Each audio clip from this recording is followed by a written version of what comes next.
pagplano sa makadiyos na paraan.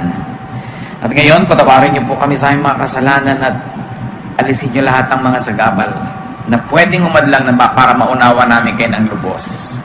Speak to us in a simple way. But continue, Lord, to enable us to know your will for our lives and continue to enable us, O Lord, to plan correctly so that we may benefit from the life that you have given us. Lord, be our speaker.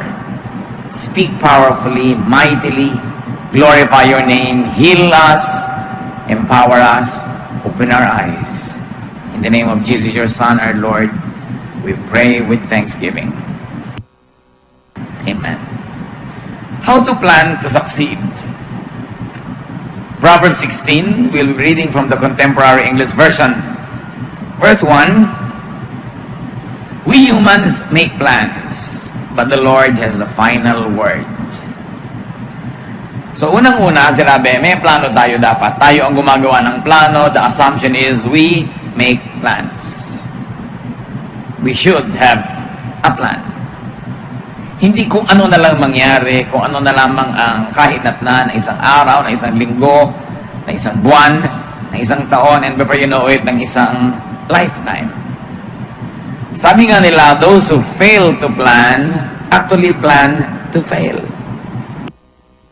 Yung walang plano, actually may plano. May plano silang mabigo. So may plano dapat for the month, for the year, for 10 years. Ang mga estudyante may plano para sa isang semestre. Then you plan for a career. What's your plan for your family? Anong plano para sa sarili? At may plano na ba tayo para sa retirement? Kaya marami mga pangangailangan ang biglang dumarating nang hindi natin matugunan, walang kaplano-plano. So ano ang plano nyo para sa inyong buhay?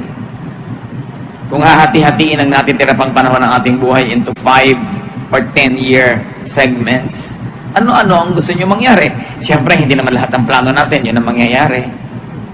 Pero may plano ka, meron ka sinusunod na direksyon, meron kang goal, which you cut down into achievable objectives, and then to-dos and not to-dos, hanggang nabubuo yung panahon, nakikita mo, nabubuo rin yung plano. Proverbs 16:20, if you know what you're doing, you will prosper. So how do we plan? First of all, know. Be knowledgeable. Bawat alam ng ating isip ay parang isang kasangkapan, isang tool na nagpapadali ng trabaho. Nagbubukas ang pinto, parang susi. Nag-aakyat sa isang mataas, parang elevator. Nagbibigay ng liwanag sa madilim. So know the facts of your life. Know your strengths. Know your weaknesses. And very importantly, know what you want. Ano ba talaga ang gusto mo sa buhay? Lagi marami nagtatanong sa akin, ano po ba ang mahalagang qualities ng isang lalaki o babae para i-consider ko na maging asawa? And I always answer the same way, what can you not live without? Yung talagang hindi ka mabubuhay pag wala yun sa partner mo, dapat makita mo sa kanya. And then dapat alam mo rin what you can live without. Gusto mo lang, but you can live without.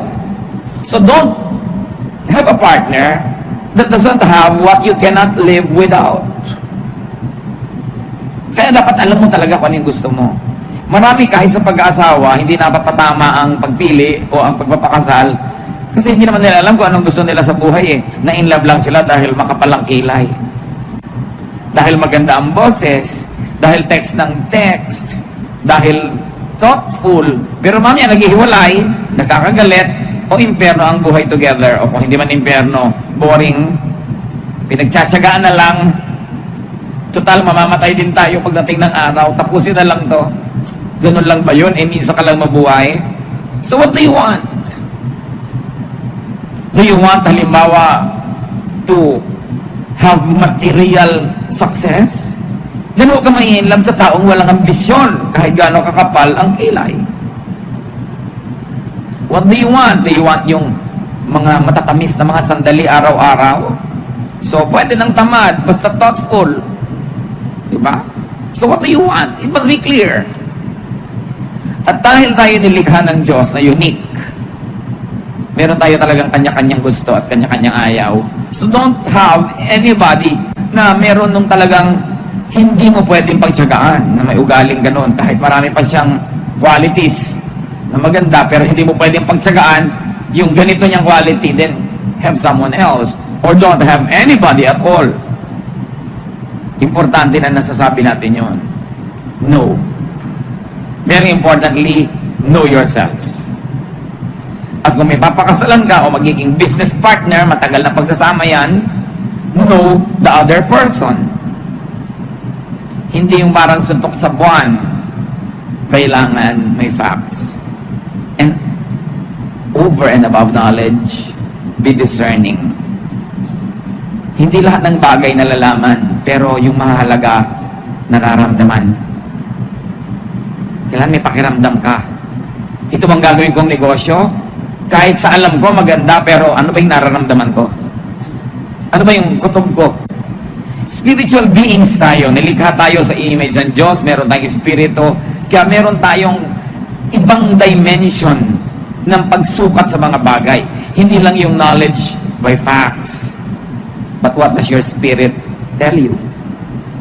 Ano yung iniisip mo na tapos baligtad yung nararamdaman mo? Napakarami mga tao, pagka napatunayan na nila ang isang mali, tsaka nila sasabihin, sabi ko na nga be, may nakukutuban na nga ba ako dito sa taong to eh. May nararamdaman na nga ba ako. Pero hindi nila in-operationalize, ang in-operationalize nila yung what they know, or what they see, or what they hear. So be discerning. Proverbs 16:25, sometimes what seems right is really a road to death. Kaya lang, halos patay ka na o naghihingalo ka na bago malaman mong mali yung daan na yon. Kaya hindi lang dapat alam, pinapaandar din yung espiritu, yung discernment. Therefore, you want to really plan, and you want to invest in your plan, you invest time, talent, treasure in your plan, pray. Para sa prayer life mo pa lang, bago pa mangyari ang mga mangyayari, meron ng salaan na pili na ng langit para sa'yo. Dahil alam ng langit ang punot dulo ng mga bagay, kaya dapat lagi kang nakikipag-communicate sa kalangitan. Makiramdam, observe. Kaya mahalaga rin, hindi nagpapadalos-dalos. Hindi nagmamadali. Ang mahalagang bagay, hindi ipinagmamadali. Malaki kasi ang damage pag nabuhol na, tapos saka mo parang uli kakalagin. Nailak na, tsaka mo uling bubuksan. Naikasal na, tapos maghihiwalay. Napirma na yung contract, tapos gusto mong umatras. Nag-down ka na agad sa kondo na to, sa kotse na to, yung pala ayaw mo, then forfeited na. Yung reservation fee mo, may bayad. Pag laging nagmamadali. Kaya mga salesmen, lagi kami namadali para huwag ko na maisip lahat yung negative. The Lord never hurries us up, especially if it's about an important direction in life that we have to take. How else do you plan to succeed? Get God's approval for your plan. Kailangan approve ng Diyos, kailangan kakampay mo ang Diyos sa lahat ng project ng buhay mo, lalo sa malalaki. Check your motives against God's teachings. Anong bang motibo ko? Ano ba ang tayo ng motibo ko doon sa katuroan ng Diyos? You've got to check your motives against God's teachings. Proverbs 16:2, we may think we know what is right, but the Lord is the judge of our motives. So again, check your motives against God's teachings. Know God's word. Because how can you check if you don't have a standard by which you will check? So alam mo ang salita ng Diyos, sa ulado mo hanggat maaari, para may pumapasok palang na isipin, alam mo na agad ay hindi kanya nang gusto ng Diyos. Iba ang sinasabi ng Word of God. Psalm 119:11, I have hidden your word in my heart, that I might not sin. against you. Itinago ko na sa puso ko para pag may papasok sa puso ko, ay may tao na pala. May uupo pa lang doon sa upuan, may nakaupo na, yung salita ng Diyos. So kung hindi niya a-approvean, hindi niya aalukin, hindi niya tatanggapin, hindi na pwedeng pumasok. Kasi may tao na, may laman na. Dapat nauuna yung salita ng Diyos. Kasi kung minsan, pag nauna yung iba, lalo yung hindi yung kagustuhan ng Diyos, kahit dumating yung salita ng Diyos, nag-aalangan ka kung susundin mo. Meron pa nga takasang hindi na susunod. Kasi may nauna na. Kaya dapat inuunaan. At yan ang halaga ng pagpapaaral sa mga bata sa Christian schools. Nauna na sa utak nila, nauna na sa puso nila yung Word of God. Pag darating yung mga temptations sa buhay nila later on, they will not be perfect. They will fall every now and then. Pero hindi kasing grabe at kasing haba at kasing tagal ng mga fall nang hindi nauna yung salita ng Diyos sa isip nila. Magkamali man, mahihimas-masan din. Madapa man, bumabangon din. Yun ang pinagkaiba. Kaya mahalaga na uuna yung salita ng Diyos. Kaya sa plano natin sa buhay, uunahin natin. Ang unang plano ko, mamuhay ng makadiyos sa paraan. Pag nauna na yon, may darating ay mga ibang offer ang buhay sa'yo, hindi makadiyos, pero tantalizing, attractive. Mare-reject mo na. Kasi may nauna na. Iba yung una. Kahit sa pila, iba yung nasa una, di ba? Talagang malaki yung hold mo dyan. So be wise. No? Apply wisdom in your planning. Iba ang knowledge, iba ang wisdom. Yung wisdom, hindi nakukuha sa information yan. Hindi yan nakukuha sa alam ng mga facts. Ang tanging nagbibigay ng wisdom ay panahon, karanasan. Kaya mahalaga na hindi ka lang knowledgeable, you're also wise. At dyan, nagiging importante yung mga may karanasan at may edad na sa buhay na pag-uusapan natin maya-maya. Proverbs 16:16, it's much better to be wise and sensible than to be rich. Bakit kaya pinagsama yung wisdom and good sense tapos versus rich? Of course, hindi naman kontra ang Bible sa maging rich tayo. But this is when wanting to be rich is not the wise choice at the moment. Meron at the moment. Kasi kung minsan, wanting to be rich is the right choice at that time.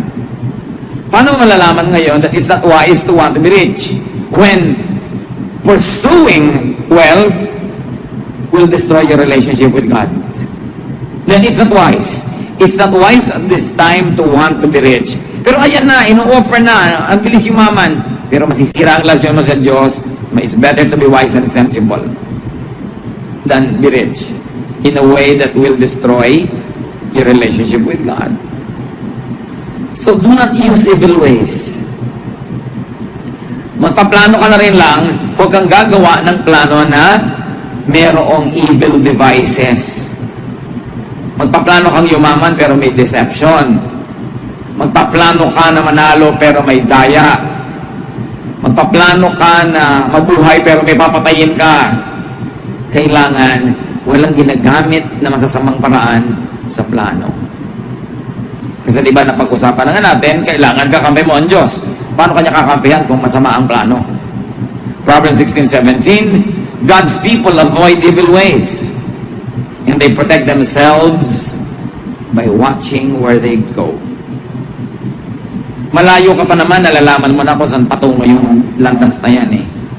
Bihira naman yung biglang-biglang lumiliko sa mali. Usually alam mo na yung direction na yon. Dahan-dahan nagiging malinaw sa iyo na mali yun. Huwag na lang.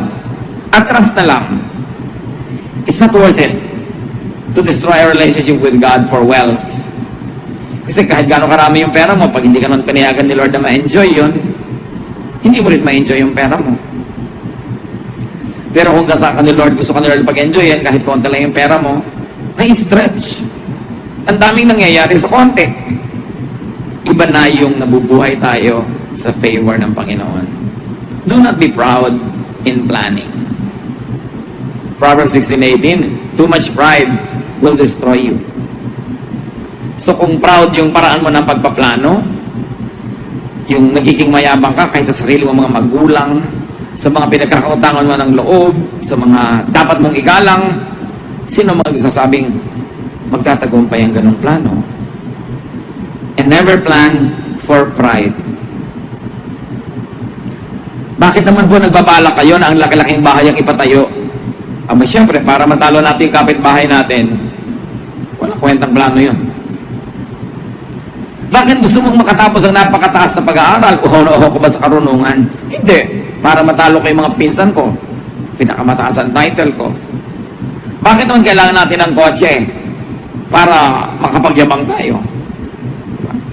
Kahit sa ministry. Ba't kailangan natin magpatayo ng laki-laking building? Para kung pagyabangan pala yung iba, para patunayan mong ikaw yung pinakamahusay, walang kwenta yung ganung plano. Hindi ibig sabihin na pag gusto mo ng malaking bahay, o kotse, o education, o magandang church building, masama yung plano mo. Ang sinasabi natin, yung laman ng kalooban mo, yun ang alam ng Diyos. Kasi sa labas mukhang maganda yung plano, pero yung pala yung loob, bulok, may ibang hidden agenda, kaya doon naman tumitingin ng Lord sa puso.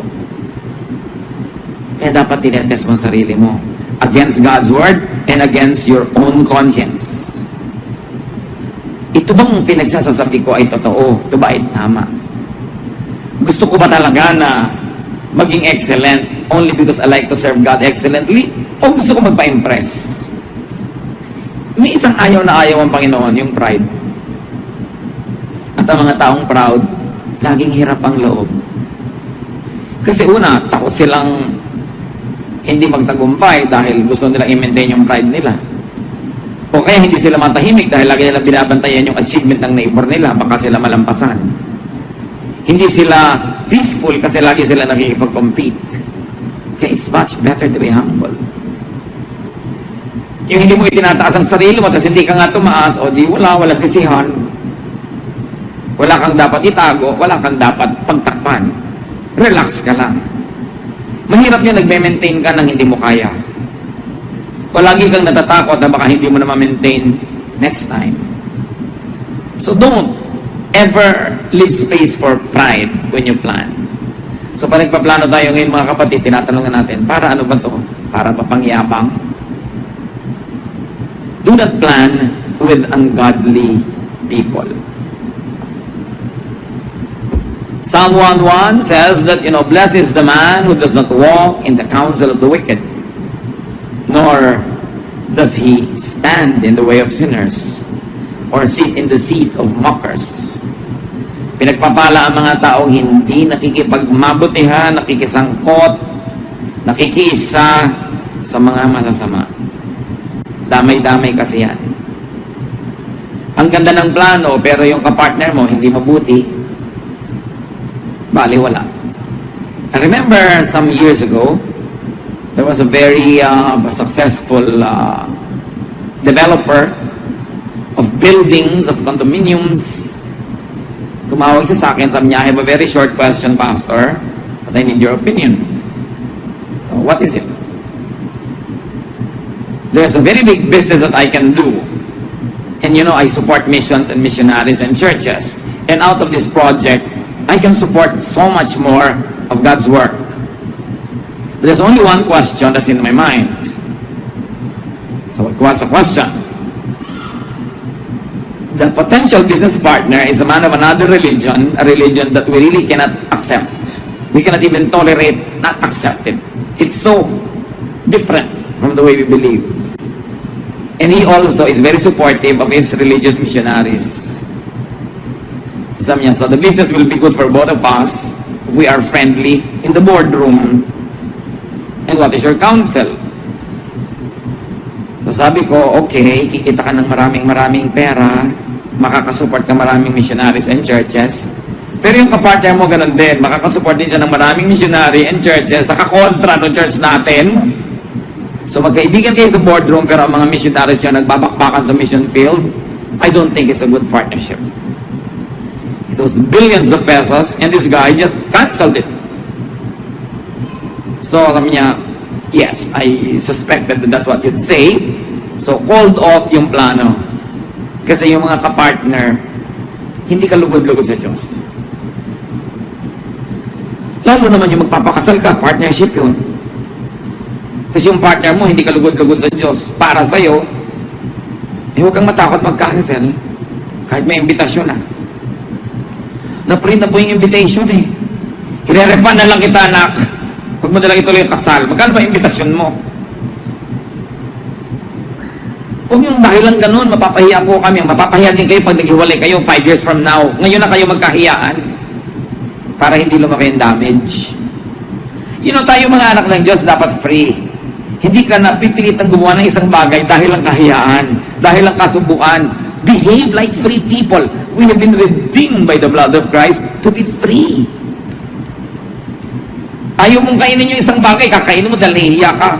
Pwede mo nang sabihin thank you very much, I appreciate the idea, pero I really don't like to eat this. You're a free person. Basta polite. Hindi ka makakasakit needlessly. Hindi ang dami-dami mong ginagawa na lapag sa kalooban mo na para kang isang alipin. Hindi ka na alipin kay Jesus. Reviewin nyo, anong mga pinagkagagawa nyo na ayaw nyo naman? Set yourself free. Truth sets free. Jesus sets free. Basta yung the way you set yourself free is not hurtful to anybody or destructive. Pero tiyan mo yan, ikaw dapat pumili kung anong gusto mong ilagay dyan. Katawan mo yan, ikaw pumili kung saan mo gusto pumunta, sa libing, sa kasal, sa anong event, hindi yung nakakahiya namang tumanggi.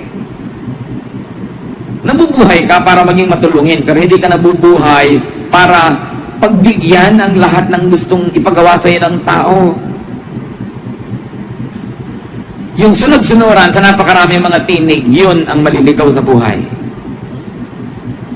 Yung ginagawa lahat ang gusto ipagawa sa kanya ng kapwa, yun ang walang magagawa para sa sarili. Kaya kailangan, free ang tao.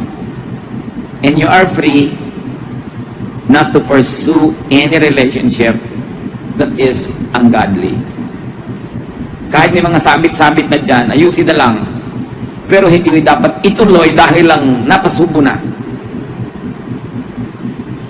Sabihin din po ba kung saan nadapa doon tumayo? Ang ibig sabihin talaga doon tumayo ka. At yung pinagkadapaan mo, iwan mo para ka makatayo. Whatever it is in your life. I feel so strongly inside of me, mga kapatid, na kinakausap ang Panginoon sa message na to. Dito mismo sa hall na to. Be free. Hindi kailangang ituloy ang pakikipag-partner sa hindi dapat. Sa hindi karapat-dapat at sa hindi marapat.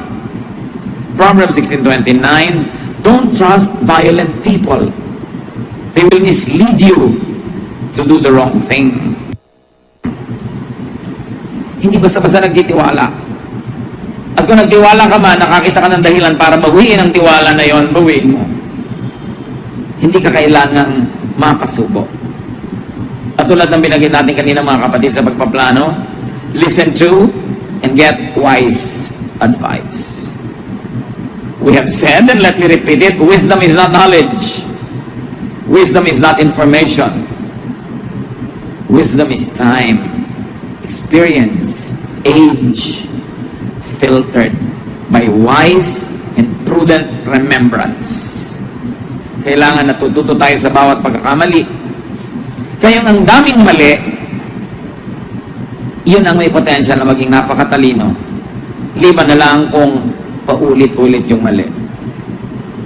Tulad yan, merong isang aeroplano na nagkaroon ng miscalculation sa pagland sa airport, nasa mga dyaryo. Nakabalandra ang aeroplano na 3 araw doon. May nagtanong sa akin kanina, kung kayo ang presidente ng kumpanyang ito, will you fire that pilot? Will you fire the pilot? Say ko, well, dalawa pwede mong gawin, fire or not to fire. If you fire the pilot, maybe it's good for your company, but maybe it's also bad. Kasi gaano ba naman karaming pilot ang nakakapaglanding ng mali at nagbuhay? Therefore, may karanasan na ang pilot na ito sa pagkakatuto na hindi nararanasan ng iba. At kung matututo siya sa karanasan na to, this will be the best pilot ever kasi naranasan na niya yung mistake if he learns. from such mistakes. So siguro, reviewin ko yan. Ang pagkakamali ba niya was deliberate, no? Na pagsuway sa standard procedures of landing. Kung sinadya, tinigasan ng ulo na pagsuway doon sa standard procedure, then maybe I'll fire him. But if it's an honest human error, the more error you commit, the less error you will commit again. Dapat kasi kino-cross out mo na yung error na yun. Alam mo na yun. Alam mo na yun. Alam mo na yun. Kung ganun yung tao, asset siya. Tulad din ng isang tao, ang laki ng pagkakamali niya sa isang company that cost them millions in sales. Na ipinatawag siya ng president, inunahan na niya yung president, daladala na niya yung resignation letter niya. Kasi ang laki nang nawala sa kumpanya. Inunahan niya talaga. Sabi ng president, bakit ka nagre-resign? Kasi po, ang laki ng mistake ko. Kaya nga kita pinatawag, ipopromote kita eh. After millions na nalugi sa company dahil sa mistake ko, ipopromote ako. Yes, because among all my employees, ikaw ang pinakamahalang matrikula para matuto. Bakit kita tatanggalin? Eh, ang laki ng investment ko sa'yo. Siguro naman, di ba ulitin yung mali na yun? Naku, hindi na talaga. Tumangi muna sa isip ko. Yun, kaya ipopromote na kita. Alam mo na eh. Pero iba naman yung sa 7 nobyo, nakakapitong anak na kayo ng iba-iba. Hindi na yun gano'n, ano? Parang paulit-ulit talaga. Wala ka nang, ma'am may dumanan mong komendat, in love ka na naman.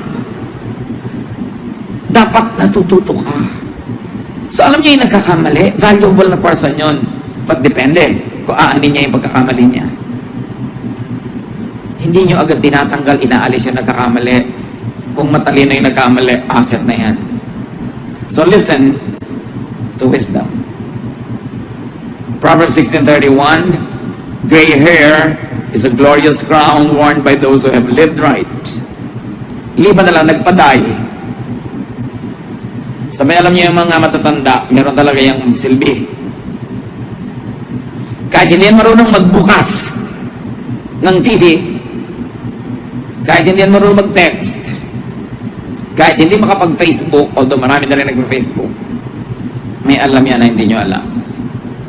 Na hindi nyo malalaman hanggang hindi kayo tumatanda. Kaya dapat nakikinig.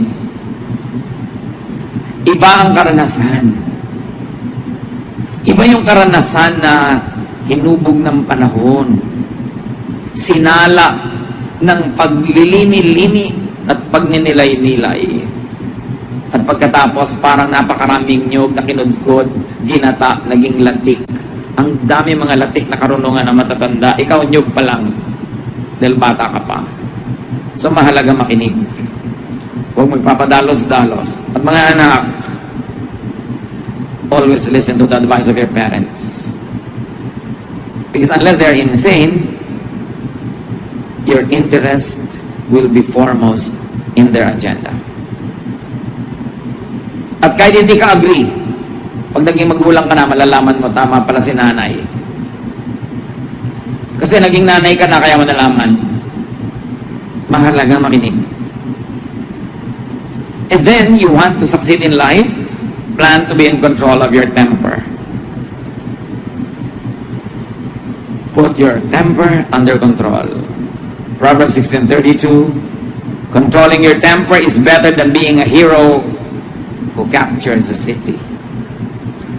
Mas dakilang accomplishment yung mapigil ang sarili kesa ibulalas lahat ng galit sa panahong naiisipang magalit. Many plans be scary due to temperamental outbursts. Many good things are lost because of a lost temper. Magtimpi. Yung taong gustong makaani, nagtitimpi. Ang aso pag tinapakan nangangagat, ang ahas pag nagulat tumutuklaw, ang taong makadiyos nagtitimpi. Dahil wawasakin ng isa mong maling arte ang lahat ng ipinupundar mo sa buhay.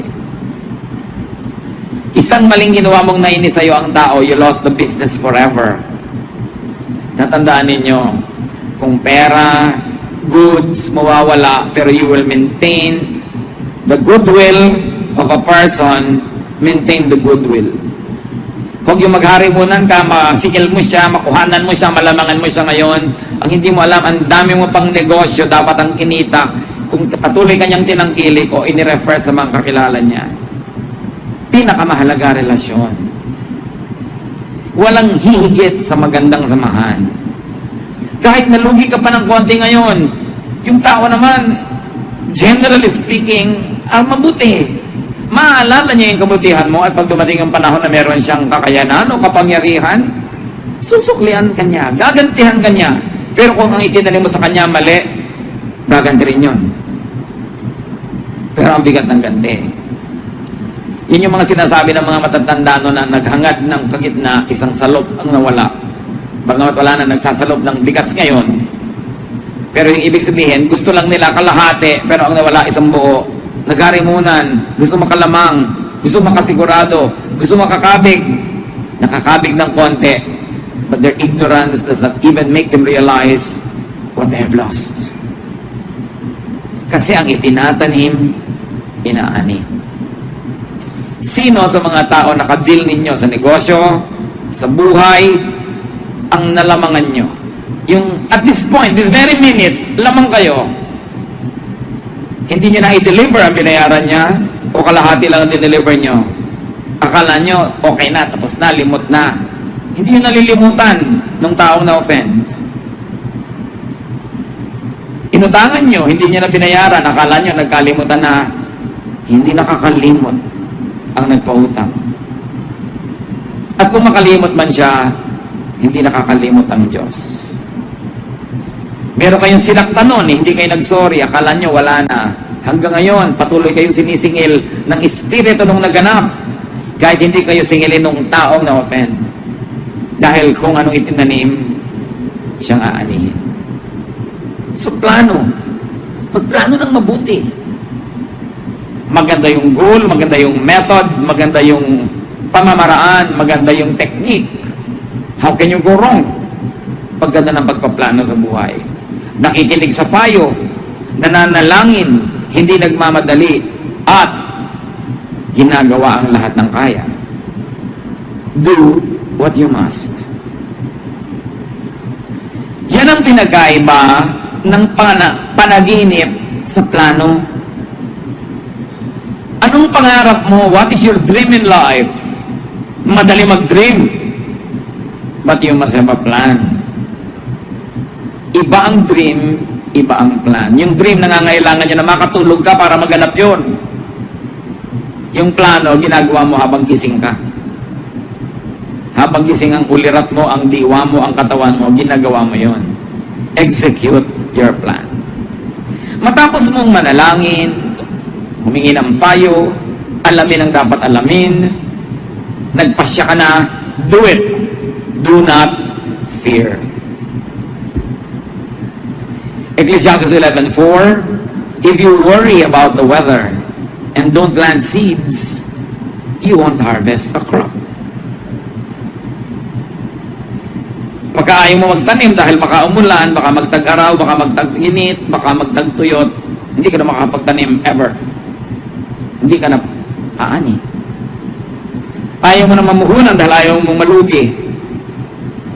Nagplano ka, ginawa mo na yung study mo, tinignan mo na kung bagay sa karakter mo, tinignan mo kung sino yung mga ka-business deal mo, ka-partner mo, ginawa mo na lahat ng research, hindi mamuhunan ka na, flee. Pero hindi naman pwedeng manalo yung masama sa mabuti. So take studied risks. Life is full of risk-taking. Laging merong posibilidad na masaktan, matalo. Yung iba, magpo-fall in love na po kaya ako kasi baka ako masaktan. Ay, hindi ka ba nagpo-fall in love kasi pag fall in love ka na, hindi ka na nagpapasya. It just happens. Pag sobra kang wise, walang mangyayari sa buhay mo. Kailangan, marunong ka ring sumabay sa ihip ng hangin. Marunong ka ring sumabay sa anod ng tubig. Hindi lagi kang lumalaban doon. Ecclesiastes 11:6, plant your seed in the morning and keep working in the field until dark. So, sa umaga pa lang, magtanim ka na. Huwag na sa gabi. Para may iba ka pa magawa. Kasi hindi mo naman alam kung alin doon na magkiklik. So, habang may oras, gawin. And then, after you have done everything, accept God's will. Kung ano man ang maging bunga nun, accept God's will. After you have done everything. Proverbs 16:33, we make our own decisions, but the Lord alone determines what happens. Alam mo na hindi ka nag-atraso sa Diyos, wala kang knowingly nilabag, ginawa mo na lahat, sa tingin mo hindi pa rin nag-click, tingin mo lang yon. Maghintay ka, kasi ang itinanim, inaani. At kung ano man ang ani mo sa oras na ito, learn to be contented. But remember, learn to be contented after you have done your best, not before. Nagawa mo na ang kaya mo, doon ka palang magiging kontento. So plan as you are gifted by God. Dapat ibigay mo sa mga ibinigay na kakayahan sa iyo ng Diyos ang plano mo. Know your limits. Respect your limits. And then cultivate your potentials. May mga limits talaga eh. So halimbawa talagang isinilang ka at tumanda ka na 4'6" yung height mo, siguro dapat tanggalin mo na yung plano maging Miss Philippines. You know your limits. Diba? Baka maging pwede kang Miss something else. Pero yung kasing contest na yun, may standard yun na hindi yun ang abot ng limit mo. May kanya-kanyang limit ang tao. Alam niyo kung bakit may limits? Para dumali ang pagpili mo kung anong paplanuin mo sa buhay. Titingnan mo lang yung limits mo. Bagamat hindi lahat ng limits, hinahayaan mong i-limit ka niyan forever. May mga limits na nalalampasan naman pala pag nagsikap ka eh. Like yung alam, napapatalino mo naman sa sarili mo kung talagang practice ka ng practice. Pero meron talagang limit na alam mong limitation ko to. Therefore, dumali na ang pagplano ko kasi hindi ko na ipaplano yan, iba na lang. Para sa kabutihan mo rin yun, para hindi ka na malito. So, alam natin yun na ang Diyos ang nakababatid ng lahat. So do not plan to be someone else. Plan to be yourself. Don't plan to imitate someone na dapat sa ganitong edad, makopya ko na yung accomplishment ng tito ko. Dapat sa ganong edad, magkopya ko na yung ganon. No, don't do that. You will be oppressed. Kawawa yung mga tao na ang plano ay kopyahin yung kapwa. Sila nangyari lang, likas silang kasing ganon. Ikaw naman, trying hard talaga. Lumalangoy kalaban sa alon. Tumatakbo kalaban sa hangin. You are defying gravity para maging isang ibon. Eh yung ibon talaga siya, madali sa kanyang lumipad. Eh di palaka ka, di tumalon ka. Mahirap din naman sa ibong tumalon. So, may kanya-kanya. Gaano sa ating karami hanggang ngayon mga kapatid, baka hindi natin alam, may kinokopya lang pala kayo. Lumaya tayo dyan. Magkakaiba tayo. Magkakaiba ng gift ng Diyos. Magkakaiba tayo ng destination at destiny. Magkakaiba tayo ng dapat maging. Sabi nga ni Shakespeare, desiring this man's art or that man's scope, with what I most enjoy, contented least. Kahit ang galing-galing mo, pagka you covet someone else's talent or someone else's life or lifestyle, you'll be miserable. And usually, people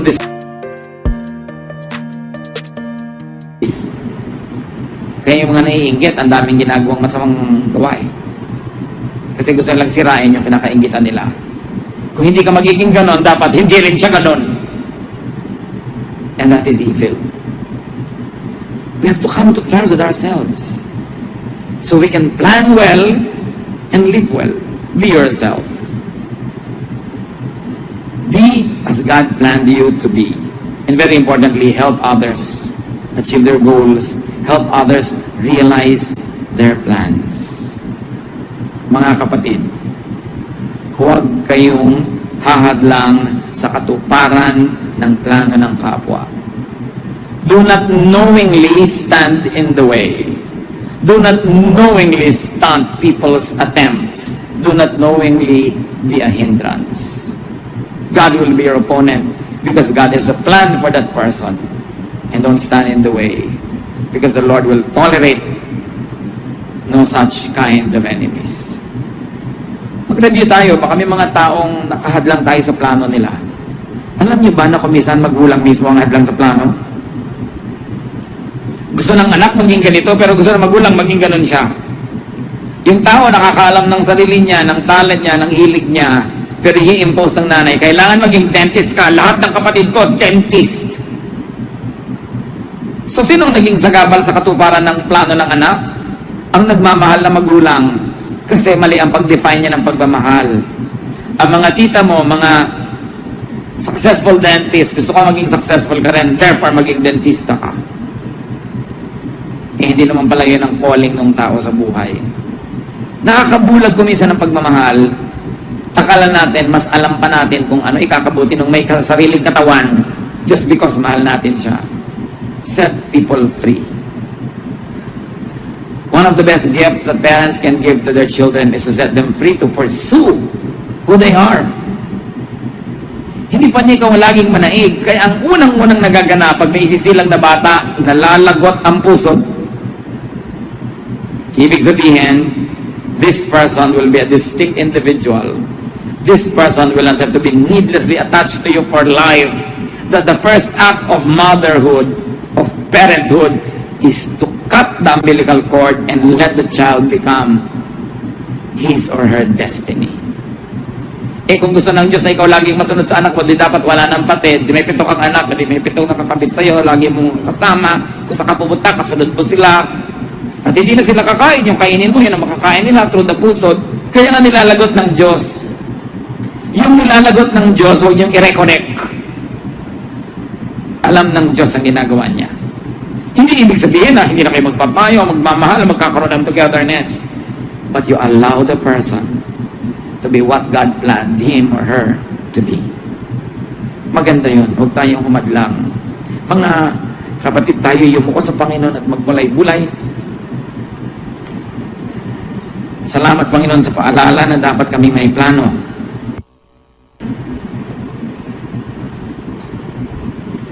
Salamat din sa paalalang hindi kami dapat maging sagabal sa plano ng iba, maging ng mga anak namin o mahal sa buhay. Turuan mo kami hindi lang lumaya, kundi magpalaya rin ng aming kapwa.